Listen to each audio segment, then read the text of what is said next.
Welcome back to Finding Salt Lake City. I'm your host, Kelly Hanna, and we're coming to you today from a delightful local independent bookstore called the King's English, nestled in a pocket commercial neighborhood called 15th and 15th, located right between downtown Salt Lake City and Sugar House. Today, we're going to be talking with one of the co-owners of the bookstore, Anne Holman. And after we hear her story, we'll be moving downtown to Fisher Brewery and enjoying one of their events called Perspectives Over Pints.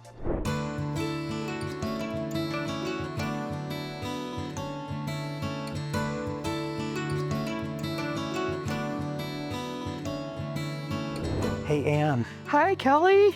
Welcome Thank you for being in. here. Oh, we have to hug. Oh, I love it. Thanks for coming in. Yeah, totally. Thanks for being here and doing your work at this store. Oh, thank you. We started in 1977. We're probably well into our third generation now. So people who were coming in here in the 70s are grandparents now. I moved here when I was 14, not far from here, and this was probably one of the first bookstores that I ever activated in, Yeah. which was really cool. Oh, yeah. And here I am, however many decades later. It's still standing. Totally. Books make people happy. They make people educated, smart, curious, all of the things that we need, right? And when you start with books at an early age and you start with somebody in the library or the bookstore, independent bookstore that knows books and knows what's right for you, it just sets you on a path for life. Independent bookstores are, I think, magic. I moved around a lot when I was little, and the first thing we did was find a library or a bookstore so that I would have a friend, because a book is a friend, right? Wow. And the independent bookstore is where you find your friends in books, but it's also where you find your friends behind the front counter. We're all readers, doing it together. The camaraderie and the connection and the friendliness is kind of uncanny. It's really, really fun. And I think it's true of every indie bookstore in every city. You'll come in and you'll say, oh, I know him, or oh yeah, my kids play soccer with them, or it's part of being a book family. Next, so we're going down to Perspectives Over Pints after You're going this. down to Fisher Brewing for our third chapter in Perspectives Over Pints. And how cool is that you have your events connecting out in the community to other local businesses, including Fisher Brewery. Oh yeah, there's nothing like it. We do stuff at First Baptist Church, we do stuff at Roland Hall, we do stuff at bars. We love that. In fact, we partner with local bookstores. We do a lot of stuff with Lovebound, Legendarium, Under the Umbrella. We're all over the place. Amazing. Yeah. Thank you so much. Oh, you're welcome. Yeah. Thanks for coming in.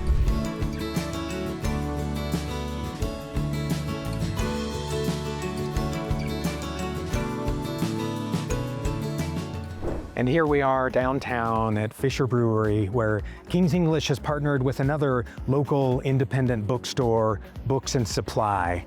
And we'll be hearing from their owner, Elpitha Tsoutsounakis, after her lecture.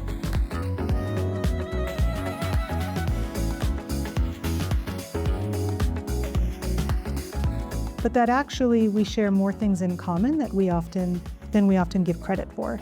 That we are made from the same materials, and we're beings that are exhibiting our agency in different ways, and we exist in the world in a different way. If you have a very strict category, then we can be separate. But if you change that categorical description, then all of a sudden we're together.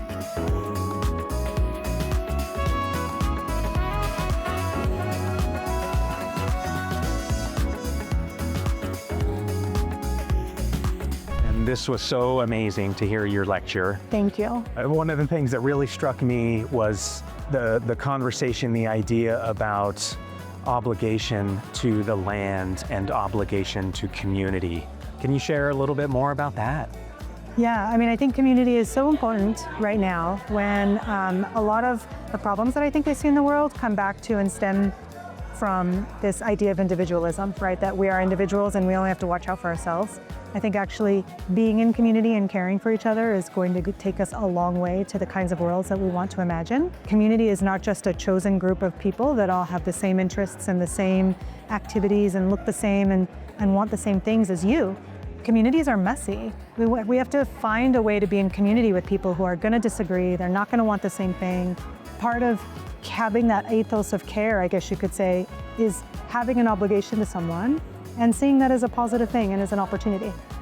I love that. And I love that you're talking about the meaning of obligation as a bookstore owner and words mattering and how we perceive those words and those meanings and can shift them through time a little bit.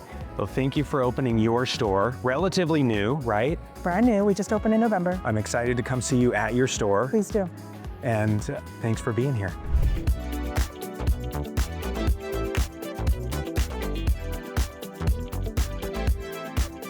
Come for the talk and stay for the pint if that's your jam, and leave with a new perspective. I'm Kelly Hanna, your host of Finding Salt Lake City and the American Dream. Thanks for being here.